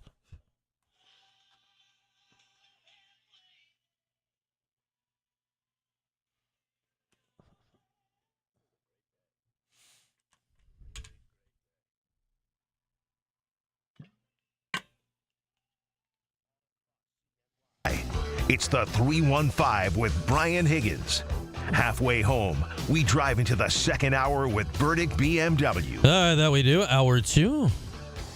About to commence here. Lots to get to. Our J.J. Starling conversation coming up shortly. The man who sort of knows no wrong answers.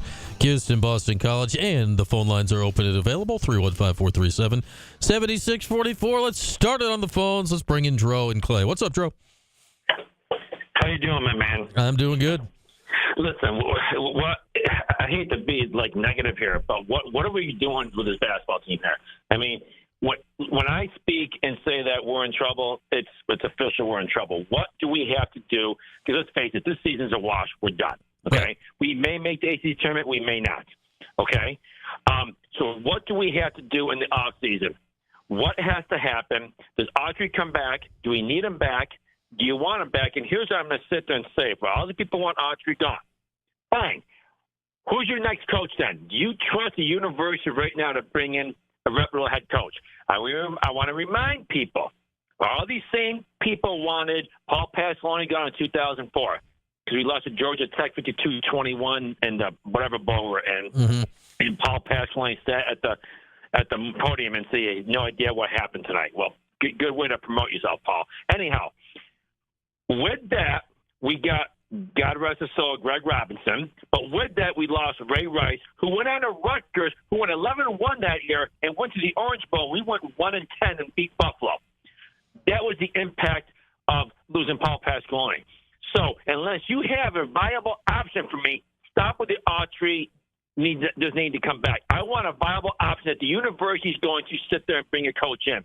Because I got news here. Rick Pitino was never an option, never will be an option, because universities like Jerry Jones and the Dallas Cowboys, they're not going to pay for a head coach. That's the reality. Jim Bam was underpaid when he coached here. We all know it, okay? But Bam accepted that, and that was fine. University's cheap. I'm surprised they pointed up a Fran Brown, but whatever. So I want some viable options right now, because everyone's complaining about this team, and rightfully so. I'm getting fed up with it, too. I'm used to going to games with 30,000 people that watch and play DePaul. And there's a game in Boston College tomorrow. I'd be lucky there's 6,000 people in the seats tomorrow. Let's be real. So what do we have to do to get the SU basketball program to the Johnny Flynn days, the Pearl Washer days, the Wes Johnson days, the Scoop Jardine days, Michael Carter-Williams days? What do we have to do to get this program back? Because right now it's a sinking ship, and it's sinking fast, my friend. Yeah, I mean, I think a lot of it is Red the right answer or not. I don't know. I'd say this: he will be back next year. Like I don't think that's it really a debate. I know the Patino, Will Wade, Bob Huggins. There's a lot of exotic options that people want out there that are just not going to happen. But the hope is okay. Will Donnie Freeman come back for another year? I don't know. Like if somehow next year's roster has Kyan Anthony on it, Choppa Moore on it, J.J. Starling on it, Donnie Freeman on it, Sadiq White on it, like a center from the portal, and maybe a shooter or something. I don't know. Is it the best team of all time? Probably not, but that's a real roster. And then I think you plan a year with a roster like that, you know what you got in your head coach, and then you can make a decision. But will all those people be on the roster next year because of NIL? That I have no idea. You want my take? I personally think JJ's gone. I think Choppa's gone. I think Donnie will be back. Okay? That's possible. So what it boils down to is this. An ultimatum has to be given to Red Autry. You need to be a 6 to 10 seed in the NCAA tournament next year, or you're not back. Kind of what they did with Dino Babers. You need to have X amount of wins. And what's fun about last year, people said last year was a good season. Last year was okay. Yeah, it was fine. It was fine. But we won 20 games. So the goal was to improve on this year and maybe get to 24 wins to 25 wins. And use last year as a starter. I'm stealing some of my vocabulary from Pat from Syracuse, but that didn't happen. Obviously, we're not going to be winning 24 to 25 games this year. No. This season run the table. And then you got some people thinking we're going to do an NC State run. We're not doing an NC State run. The season's over. Next year is the most important year in Syracuse basketball history. And honestly, I'm pulling for Red. I want Red to work up, but right now they did not. Unfortunately, the portal did not work, and I believe the guy's name is. I believe we have a new general manager of the team, right? Alex Klein. Yep. The portal. Okay, he's the most important piece in Syracuse basketball right now. I hope that guy is studying every player in that portal, because I know Pat from Syracuse is studying it, and if Pat from Syracuse, no offense to Pat, if Pat knows the players out there, Alex Klein has to know the players out there. That's my point. So something has got to get done this next year's the year. I'm telling you right now, I'm tired of this. It's embarrassing, and I go back to when this team was like 34-3, and people were mad that we lost to Cincinnati in the Big East semifinals by 2 points. Really, people? I think I'll take that back right now. And Cincinnati also shot 80% and then played lights out. And Deanna had 20. Anyways, I miss the old days. We all miss the old days, and we need it back because this is just unacceptable. This is not the standard of Syracuse basketball. It makes you appreciate Jim Bam a little bit more for all the people who want him out of town after we lost to Butler in the Sweet 16 in 2010 because Renzi was hurt. It kind of makes you appreciate him a little bit more. But one thing I'll say is this, and I'll let you go. Something, I don't know what the answers are, but something has to drastically change this offseason. And what's going to happen is people are going to start going to the games next year. People are going to come back next year, I believe, because Anthony's coming into town and all the hoopla with that. Mm-hmm. But if they don't do anything next year, it's going to be some really dark times. I mean, next year is make or break. I think next year is make or break for Red. No, I agree with you, Dro. And to your point on attendance, yeah, people like Cayenne, Mello, like that whole thing, that's going to goose attendance a little bit just because of the show. The fact that Mello will, I don't know, I'm presuming Mello will be at a bunch of games. So we'll see how that goes next year. But yeah, like if they have another year like this year, next year, or something like that, that's when, is it G-Rob bad? Like we know that's all time bad for any sport around here, but. Look how long it's taken 20 years for people to come back to football games from that 20. Like, it takes a long time. So, I agree with you, Joe. Next year is vitally important for the future. Absolutely. So, let's hope that something can happen. All right, Dro. Thanks for the call, as always. There's our guy, Dro in Clay. And, yeah, next year's huge. Next year's huge. To Jim Boeheim earlier talking about it in Orange Nation, like, does it matter based on is it going to the tournament or not? No, but it would be nice to close this year respectably. Let's go with that. Strong, let's respectively. If they can close this season in a respectable manner, and man, there's still a month left. It feels it sucks to be talking that way right now, but if you can close the year in a respectable manner, then at least you can set the stage, portal, get a guy or two. Well, does Donnie Freeman come back? I know, there was talk, he and Sadiq White, do they want to play together? I mean, who knows? JJ, I don't know. It's going to be a vitally important offseason when it comes to this program. All right. Is that more important, or is this more important? Picks. We need picks for the weekend. Could we have the money now? I'm telling you, it's a lock. What if there was a restaurant that didn't serve any food and just served up gambling? Father was a mutter. His mother was a mutter. I thought gambling was illegal. Not if no one sees you do it. Guaranteed bets. The man is a gambler. Results not guaranteed. Pay that man his money. It's the man who sort of knows. All right, here's what the man who sort of knows thinks he knows this week. He knew a lot last week, a 4-1 week for the man that sort of knows. Remember Bub Carrington from Pittsburgh last year? He's in the NBA now. He was a lottery pick to the Washington Wizards. He hasn't played a ton. The Wizards have made some trades. The Wizards don't have anyone at Carrington's position anymore.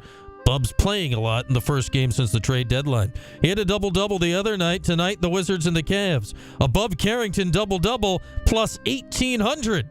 Not likely, but intriguing due to a new role that has come up recently. He's had the ball in his hands. He's been distributing it or not. The man that sort of knows, getting risky with the first pick. A Bub Carrington double-double plus 1,800 tonight in the NBA. Men's lacrosse tomorrow. This is the official men's lacrosse bet of the man who sort of knows, the Duke over. The total in this game, Duke and Jacksonville down in Florida tomorrow is 27.5. Duke scored 26 last week. Do with it what you will. Take the over when Duke plays. Duke and Jacksonville 27.5 tomorrow. Now 3 from the Super Bowl. We'll start with the props. Player props, not Gatorade props. Dallas Goedert, Eagles tight end. Man that sort of knows says go under 50.5 receiving yards. Why? The line opened at 42.5. Lines like this get bet up by the public in Super Bowl weeks. This is a fade the public bet. Dallas Goedert's line has gone up 8 yards in the last few days. That seems like a lot. Man that sort of knows will steer into the skid and take the under on Goddard. DeAndre Hopkins, Nuke, formerly of Clemson, and the Texans, and the Cardinals, and the Titans, and now of the Chiefs. Hasn't done a whole lot since he was brought over in a midseason trade. But they traded for him for a reason, right? The Super Bowl feels like a pretty good time for that to be the reason. Take the over 1.5 catches for Hopkins in the game on Sunday. That's plus 130 for a measly 2 catches for a Hall of Famer in the future in DeAndre Hopkins. And finally, the man that sort of knows picks the game. Andy Reid and Patrick Mahomes together are 30-4. 30-4 in their career when they've had extra prep, a.k.a. season openers, out of a bye into the playoffs, or the Super Bowl because there's a week off. Reid and Mahomes are 30-4. They've also won an astonishing 17 consecutive one-possession games. Man that sort of knows rides with the Chiefs on Sunday. The three-peat, he's on the Chiefs' money line. To recap, Bub Carrington double-double tonight. Men's lacrosse, Duke and Jacksonville over their goal totals tomorrow. Super Bowl, Dallas Goedert under his receiving yards. DeAndre Hopkins over his catches total. And the Chiefs on the money line. And that's what the man that sort of knows thinks he knows this week. When we come back, we'll hear from J.J. Starling. And right after that, I'll tell you what's going to happen in the game tomorrow in the Dome. Then we'll get Mike in here for some 4-on-1 and talk Super Bowl to wrap up the show. All that as we roll along on this Friday. It's Q Sports Talk at ESPN Radio.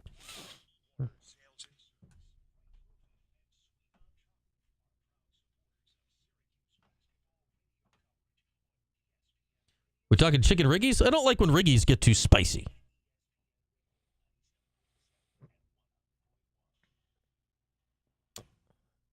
Darryl Gross is the athletic director for Cal State Los Angeles, a D2 school at last check, and has been for a while. Yeah, that's Bub just went double-double. His role, he's got the ball in his hands more now. He's passing more.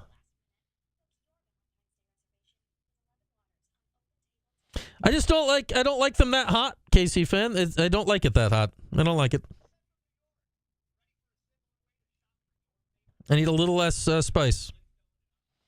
I'm good, Tim. How are you?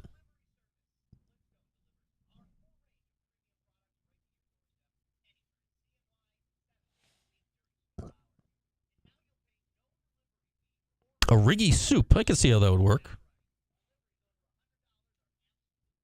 Less spicy, yeah. It's just when it's too spicy, it overtakes all the flavor. It's just burns you. I mean, it's the eating. It's the noshing hour, Super Cat. Get on it.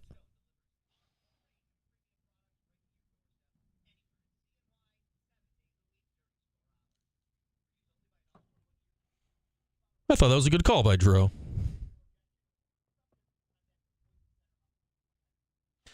Yeah, vodka Riggies. I'm with you there, Kev.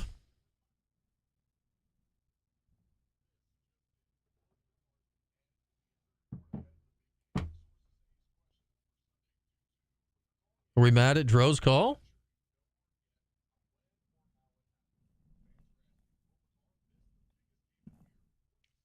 Dro's always the reasonable of the trio.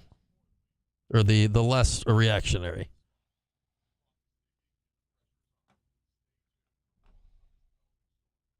Shout out to our guys.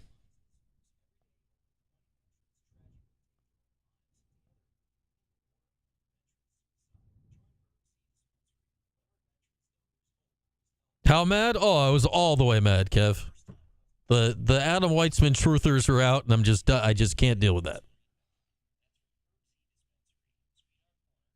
Some people needed to be yelled at, and that's just what we did. A lot of calls, though. It was a good post-game show. We were cooking for like an hour and a half on.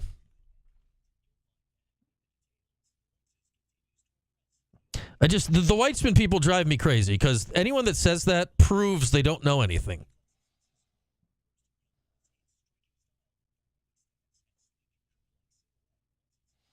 A Weitzman truther, the people that thought that him being kind of barred or whatever happened has ruined the program because he was to be the savior. Oh, I thought it was good programming, Supercat. No, I'm kind of with Dro on that one. Like, next year is insanely important because you have another bad year next year. The whole gets it gets hard to turn the ship.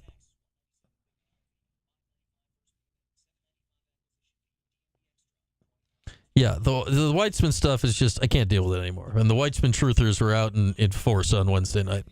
Well, if they hadn't kicked him out,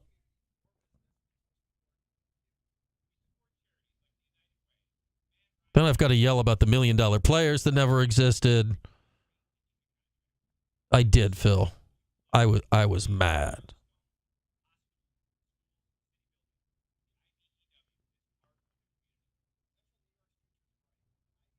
Yeah, that said, like, for a ton of those games, I was sitting like 10 or 15 feet away just watching the spectacle.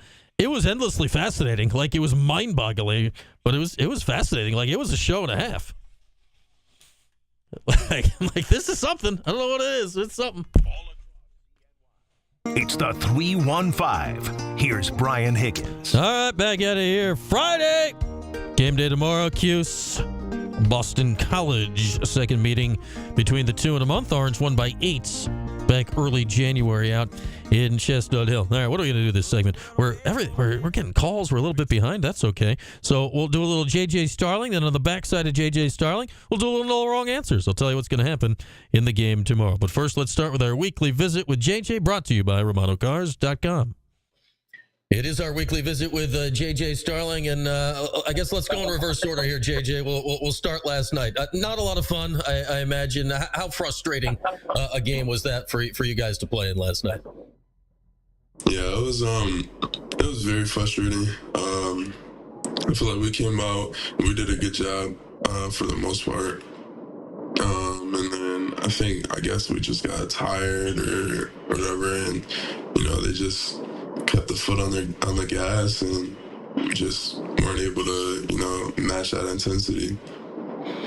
I mean, they keep coming at you from every angle. I know you didn't play in the Tennessee game. That was your first game when you were out hurt with the hand. Like, was this by far the best team you've played against this year? What was the experience of that on the court?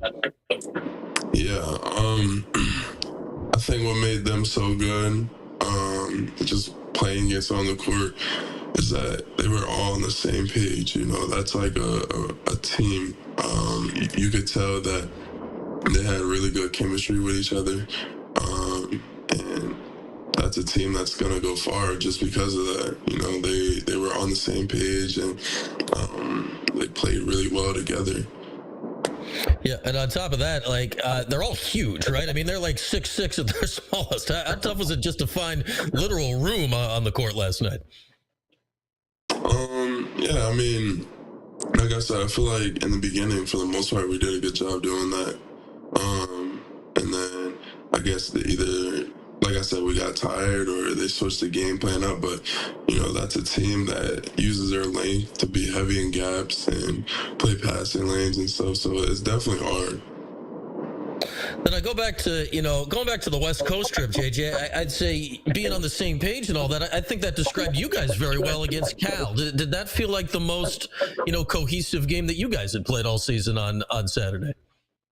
Yeah, I think so. And I feel like that was the best start that we had all season. We came out with high energy. We were all on the same page, ready to go. And that's what allowed us to get that win. Yeah, and what was it, 9-0, and then you guys were able to take it from there. What do you think it was in that game specifically, JJ? Because we saw the Stanford game, obviously, it's the complete opposite, right? You guys couldn't get it going. What kick-started it on Saturday that you think is something you guys can capture going forward? I think it was just our prep pregame, and then just the message that, Coach Red and the coaching staff said to us before going out. What was that message? What resonated with you guys on Saturday? Just that we can't have a repeat of, Stanford. Like, we can't come out slow. And at the end of the day, we were hungry for a win. So I feel like the guys, we really rallied together to improve the start because we know that we couldn't have a repeat of what happened against Stanford. All right, take me into that trip as a whole. You guys left, noon on Monday. You're gone literally all week. You got back 6:30, 7 o'clock on Sunday morning. What is a trip like that to be a part of? Yeah, it's fun, but it definitely gets a little tiring just being that far away for that long stretch of time. But, like I said, it was still a fun experience. I've been out to the West Coast a couple of times, but to be out for college and to play college basketball out there, I feel like it was a good experience, not only for me, but for the guys as well. So. Talking to Kyle McCord during the football season, they had several games out on the West Coast as well. They played Cal, they played UNLV in the regular season, and he told me, you take that late, red-eye flight back, the day you get back is just wiped out. Were you just passed out on Sunday? What did you do the day when you got back? Yeah, I was exhausted, but I was exhausted. My body was exhausted, but I couldn't really sleep much, so. I was just laying in bed, just let my body rest. But unfortunately, I wasn't able to sleep very much. Are you a sleep on the plane guy or no? Were you able to sack out a bit on at least the flight? Usually I am, but I wasn't able to. Yeah, you probably amped up a bit after that win for sure. And then, am I right? Did you guys go to the Warriors game up there? Was that a thing you got to do the night before the game? Yeah, but unfortunately, I didn't go. I was under the weather, just like I am now. So, yeah, 'tis the season, JJ, man. It is going around out there. I think it lands on everybody. How hard is that to play through? Because you got to go out and play, right? Unless you literally can't get out of bed, you got to be on the court. What's the balance like of, man, I don't feel good, but it's game day. It's time to go. Yeah, I mean, I'm not the type to, sit out unless I really have to. So I'm going to push through whatever. But, I mean, I feel like it's fun at the end of the day. It challenges you, not even just physically, but mentally. Whether you're going to give in to whatever you're feeling or just go out and do your job. And at the end of the day, I want to go out and do my job regardless. Yeah, certainly. I mean, your body wears down, but man, your mind as well goes with that stuff, right? As we got JJ Starling with us, our weekly chat brought to you by RomanoCars.com. And, JJ, I mentioned that Warriors game. I like anyone that's involved in basketball this week. It's been wild with all these NBA trades, Luka and Jimmy Butler. Like, are you locked on that stuff? Do you pay attention to all the crazy happenings in the basketball world this week? I'm not like super locked in, but I've been in tune of what's going on, and I think it's crazy, really crazy. I was watching, it was the Cal game on Saturday, so the game's on TV, it was on ESPN2, game ends, SportsCenter comes on, and like the Doncic trade, like it happened right then. It's late, I'm tired, bleary-eyed, I'm like, did I read that right? It took like a half an hour for it to click in. Was that like coming to your guys' phone in the locker room? Like it felt like that kind of went wildfire throughout the basketball community, late Saturday night there. Yeah, like right after the win, I remember being in the locker room changing, and they're going crazy over the trade. Like, none of us thought it was real, but it was crazy. Do you, Lucas, is he a guy you watch and learn from? Is he a guy you guys, of your age watch like, wow, this guy's really good? Or is it other guys you're watching in the league right now? No, we definitely watch him too. He's a great basketball player, and his change of pace and how he plays the game, approaches it, it's just, something that I know I take note of. So I feel like we watch him. I think JJ Redick, who's now the Lakers coach, he said this like a year ago when he was doing his podcast. He said like what makes Luka special, I guess, is he has the fastest, you talk about change of pace. He has the fastest like stop, I guess, of anyone in the league. And not going 0 to 100, going 100 to 0. What does that allow him to do? I guess that's hard to do. It's hard to go from, blazing to the basket to stopping on a dime. Yeah, I mean, it's really hard to guard that. Change of pace is hard to guard anyways, but to be able to stop on a dime like he does, that just adds another level to the game. We got JJ with us. It's BC this week on Saturday in the Dome. Then you guys will be on the road at Miami next Tuesday. BC's the first team here. You're playing twice this year. There's a handful of teams that you get to do that against. What's that like? What is a second game against a team like? How does that differentiate itself from the first game? Yeah, I imagine that game is going to be very fun. They're going to come out with really high energy, just given the fact that we beat them the first time, and then they lost recently to Louisville, so we're next, and they're obviously going to be really hungry. So I think that's going to be a fun game, really good game, and that it's going to be one where we have to match intensity or come out with higher intensity than they do. So. Yeah, because, hey, you got them the last time around. It was a close game. Obviously, they're going to want to get theirs coming into the Dome this time. And, speaking of the Dome, great crowd on Wednesday. JJ, more than 23,000, biggest crowd in the country this year. Great student section, the whole thing. When you walk out and see that, and you see that it's full compared to some of the other games this season, what does that do when you walk out of the tunnel and see the big group out there? Yeah, it's exciting for sure. I know the guys were excited, but I just try to stay mentally locked in, not pay too much attention to it, because at the end of the day, I just gotta go out, perform, do my job, and not worry too much about the environment. Do you ever allow yourself a moment of, looking up and around, or you try to keep it locked in during the game? No, I try to keep it locked in, to be honest. All right, quick last thought on BC. This was a tight game last time, right? What happened in that game that you guys want to replicate again on Saturday to get another win over them? Just putting together a full 40 minutes.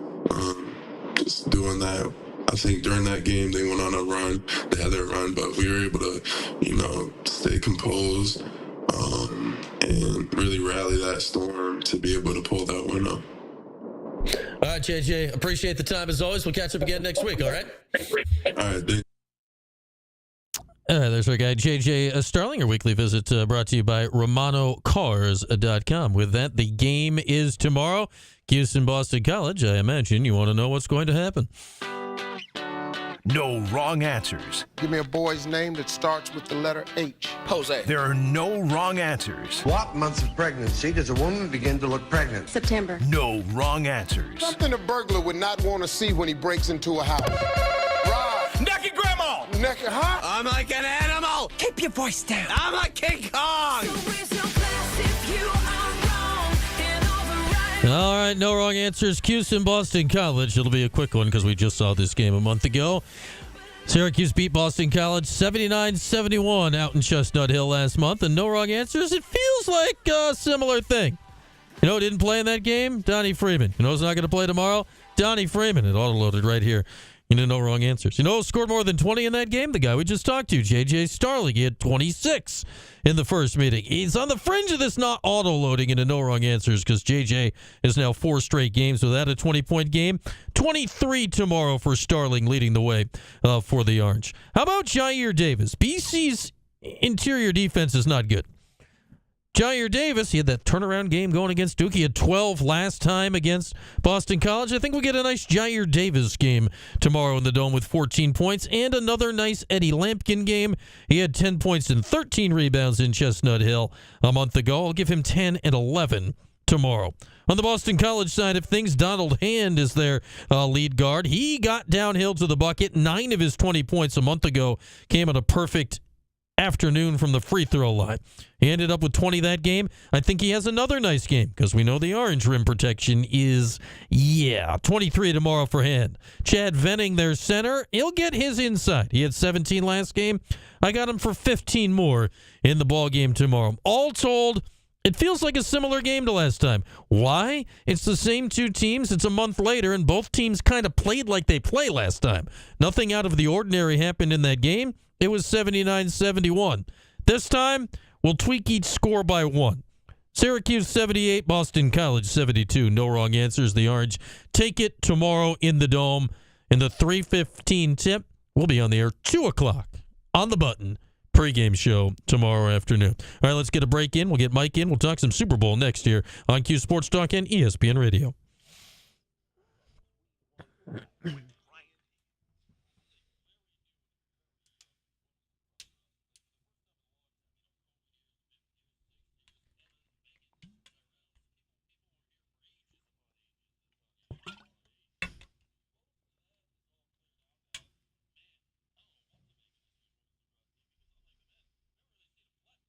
The 6th, Jim.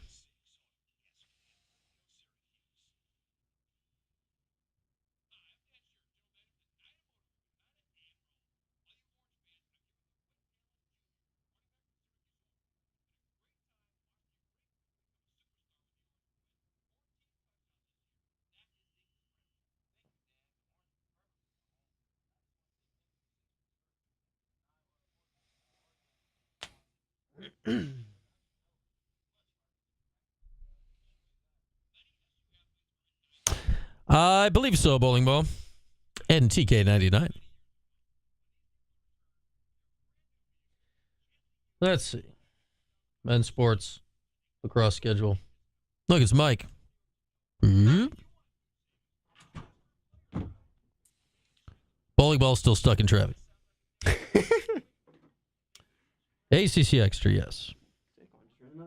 I'm getting a jacket. I feel it got colder in here in like the last 4 minutes.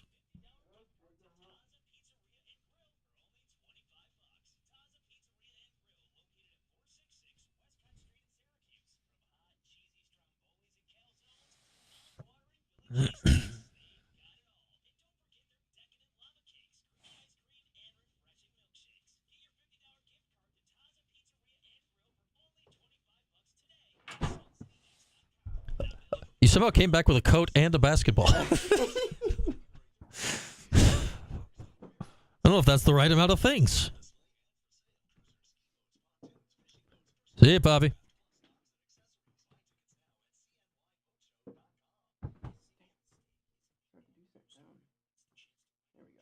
No, look at that.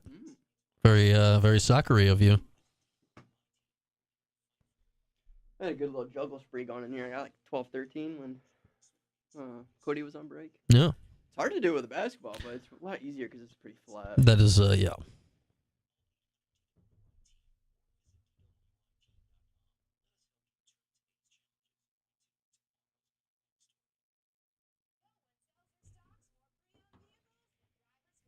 That's what you got there? That took that long, bowling ball? That's wild.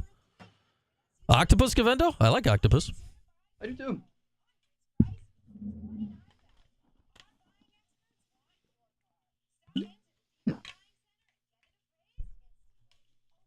I hope you find some. I hope it's nice and crispy on the outside and tender in the middle.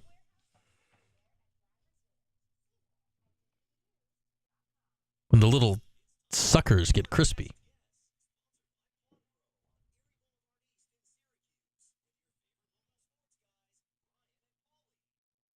A lot of people are really upset that Lamar didn't get MVP.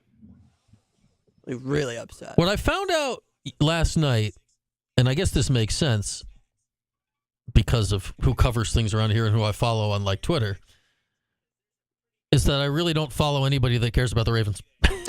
Because everyone on my feed was very happy that Josh Allen won. Well, my feed has been very positive to Josh Allen because I also don't have a lot of people that follow the Ravens. But I commented on something today that I commented on it about literally 5 minutes after it was posted about the Lamar and the Josh Allen thing. And I was pro Josh Allen in a lot of comments. We're calling it blasphemy. Okay. You went into the world and you found the Ravens. I have had 75 comments reply to my comment. Man. And 250 people have liked it. They're both deserving, but like somebody's got to win. Lamar won last year. I get it. And he shouldn't have. I'm sorry. He shouldn't have won last year, and that's why I don't care that he didn't win this year. He should not have won. Or it's just like last year. There weren't a lot of great candidates last year. Last year he won by default. Yes. He was a ton better this year. He, even by his own standards, last year was one of the worst seasons he's had. So what we determined earlier is both Josh Allen and Lamar Jackson have the right number of MVPs. Yep. So I feel good about it. Mm-hmm. Even if it's just a half and a half from the last 2 years. All across CNY, it's the 315. Here's Brian Higgins. We're getting ready for last year's Super Bowl halftime show now. Yeah, it's true. Are we behind? Or are we just reminiscing on the good times? That was a great halftime show. At least the end of it when Lil Jon popped out, you knew things were about to go down. All right, with that, we roll along here in this hour. Brought to you by DVOffers.com. It's powered by Drivers Village. That's in Cicero. Here's the 411. Hello, and welcome to Movie Phone. Oh, wait, you serious? Let me laugh even harder. In the 315. So you're going to be doing that all week, right? Nah.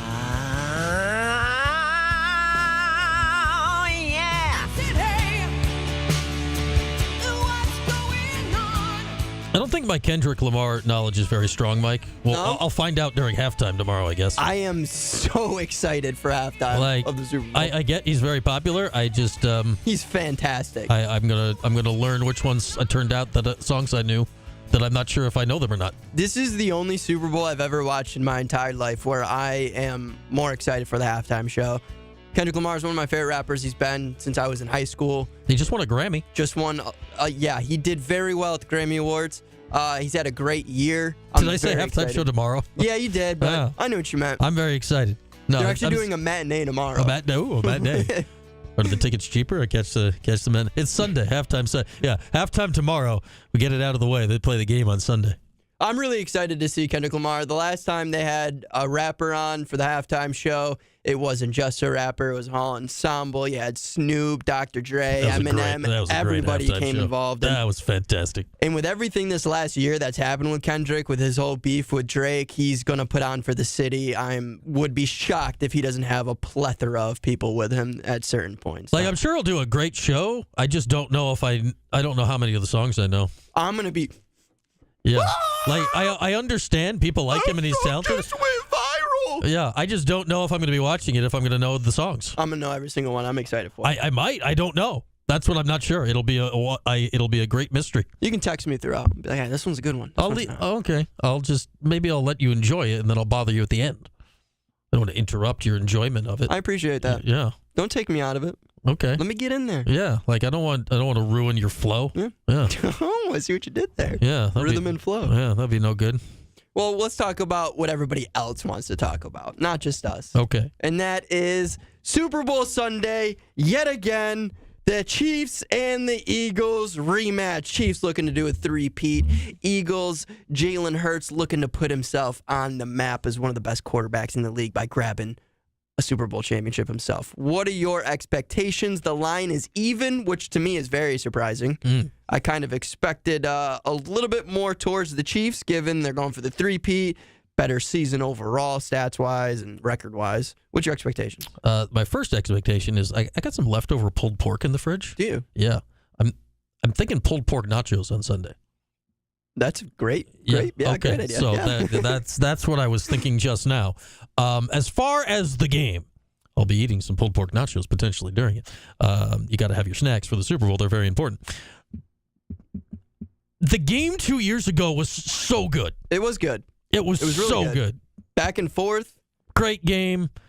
Jalen Hurts. Realistically, I know the Eagles lost that game. That was the best game of Jalen Hurts' career. Even though I am very anti-Jalen Hurts. I agree with you. What was it? 2 passing, 3 rushing? I don't know. He was fantastic. I don't even know what the numbers were. He was fantastic. He almost dragged the Eagles to that Super Bowl by himself. He was great. And then, Mahomes goes, as it is, Mahomes game-winning drive, and that's the way games end. I think the final score is going to be a little less this year. The Chiefs have only scored 30 once this year. It was the most recent game. The Eagles defense, the Chiefs defense are both, I think, ahead of where they were 2 years ago. I agree with that completely. So, but that said, it feels like Mahomes in these games, this is when he kicks it up a little bit. It feels mid-upper 20s. I think that's where we're going to be, mid-upper 20s, both teams, because I think it just feels like, why wouldn't this be a field goal game again? So you think it's going to be 3? I'm leaning Chiefs. Okay, you're leaning Chiefs. I think Andy Reid is, for all the crap Andy got early in his career for not being able to win the big game or clock management, all that, man, he's been in a lot of these games. The amount of NFC, AFC championship games. This is going to be his 6th Super Bowl as a head coach, the one with the Eagles, and now 5 with the Chiefs, 5 in the last 6. I just have to, if I think it's going to be a close game, and I do, I have to lean that way because they don't lose close games. If Saquon somehow goes off early and the Eagles can get front running like they have been, that I think is the formula if the Eagles going to win it. I think I'm going 29-26 Chiefs. Even if the Eagles get out to a lead, it's still so hard. Even that, Mahomes comes back in the fourth quarter in all these games. But I think for the Eagles to win, I think they got to be. You got to hit Saquon's got to hit him twice. It's got to be like 14-0, and then you got to play from there. But I think the Chiefs are going to win. They have figured they got the formula, man, and they got the guy. You got Mahomes. So if the Chiefs do win Sunday, do you think it does more for Reid's legacy or Mahomes' legacy, or do you think they're at their point in their relationship where it's just a Belichick and Brady type of relationship? I think it's tied together. I mean, it'll be their 4th Super Bowl win together. I think Andy Reid has gotten, I don't want to say no credit. That wouldn't be correct. But I think, Mahomes is already considered amongst the GOAT group at quarterback. Andy Reid should be at coach. I think if he wins this, it'll finally actually be in that conversation. I agree, too. I think this puts him in, even if it's a 1A, 1B type of situation with Belichick, but these last 8 years, it's unavoidable. I mean, yeah, the Patriots during their 15 to 20-year run were incredibly successful, but it's almost as if the Chiefs have done the same amount in half the time. So it's getting really hard to argue against Reid. Now, granted, you got to play the game. No. I think we really got to keep our eyes on A.J. Brown. He's been doing very well the entire season against man coverage. The Chiefs have been running a lot of man this year. You've mentioned with Saquon. If Saquon can pop 1 or 2 tutties off. He's been so good. Yeah, and he's been unbelievable. If AJ can put up a 150, a touchdown, 2, and Saquon can do what he's doing, it will be very hard to stop this team, especially because AJ he does such a good job of getting downfield. You have to cover so much more of the field when you're worrying about somebody like AJ Brown, but then also Saquon Barkley coming out of the backfield. So They could overwhelm him. Are you going Eagles? I don't know. You don't like Jalen Hurts? Yeah. I was Team Chiefs until about an hour ago. The more I've been thinking about it, what happened an hour I'm ago? slowly starting to come over. But I will say, it's so hard to root against the Chiefs, especially when Jalen Hurts is the quarterback on the opposite side. I'm sorry. He struggles when he needs to make big plays. He down the stretch of games, a lot of times he shows a lot of young mistakes. Yeah, in my opinion, he's still a younger quarterback. I don't know. I don't know if he has it in him to be an MVP-style quarterback. Now, granted, last Super Bowl, if the Eagles would have won, he easily would have been MVP. Oh, yeah. But I just don't know. It's so hard to get. I cannot stop thinking about the duck of a Hail Mary every time. He threw that ball 30 yards short, man. That's not my quarterback. I have one guarantee for the game. What's up? If the Chiefs win, Andy Reid is getting a cheeseburger. Oh, yes. They'll probably get one if they lose, but we'll hear about it if they win. There we are. Little Super Bowl preview. I think it's going to be a good game. It's going to be fantastic. I think it's going to be a great game. I'm looking forward to it. All right, we'll take a break. What's on tap next? Q Sports Talk, ESPN Radio. Which values? I'm going 29-26 Chiefs. I still don't know.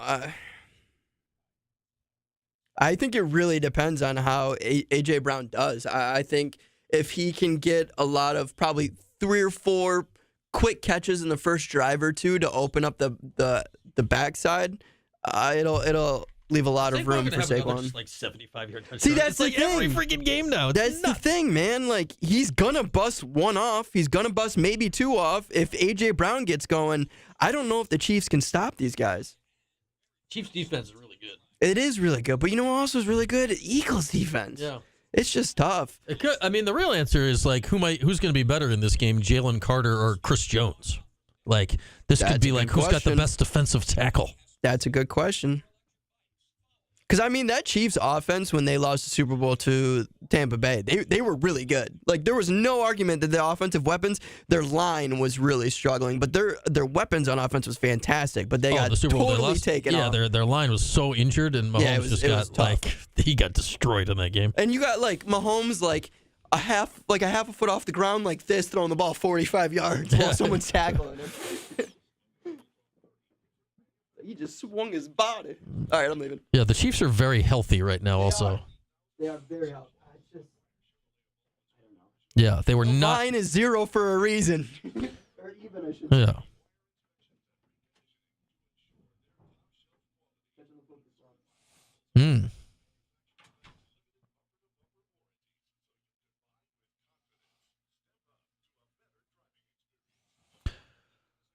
Oh.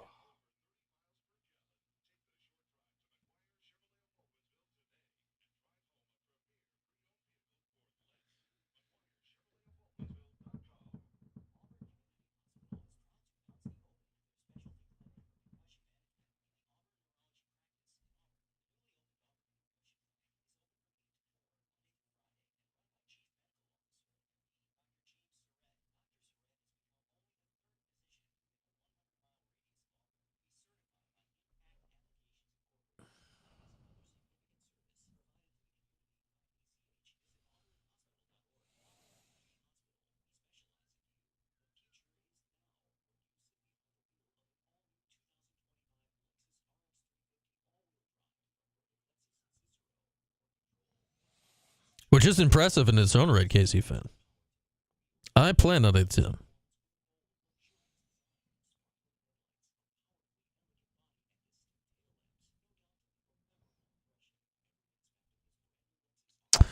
We had a little seafood pasta thing last night, Kev. It was good. And there is still much cake.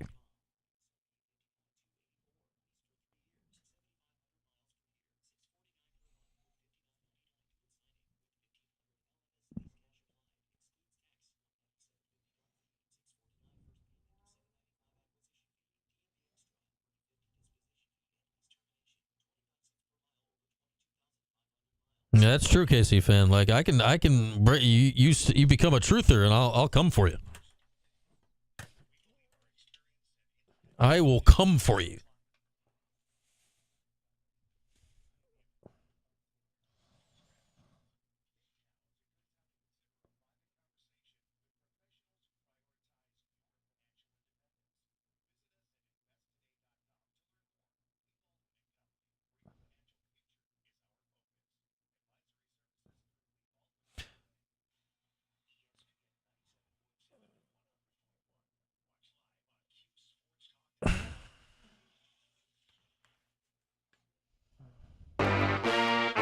all across CNY.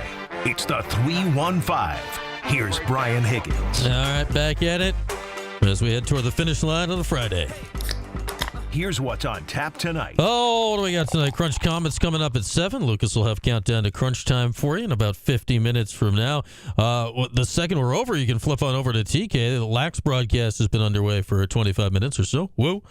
Syracuse and Vermont face-off is top of the hour in the Dome. Game 2 of the season after the Orange just obliterated Jacksonville in the opener last weekend. Tomorrow, the game's at 3:15.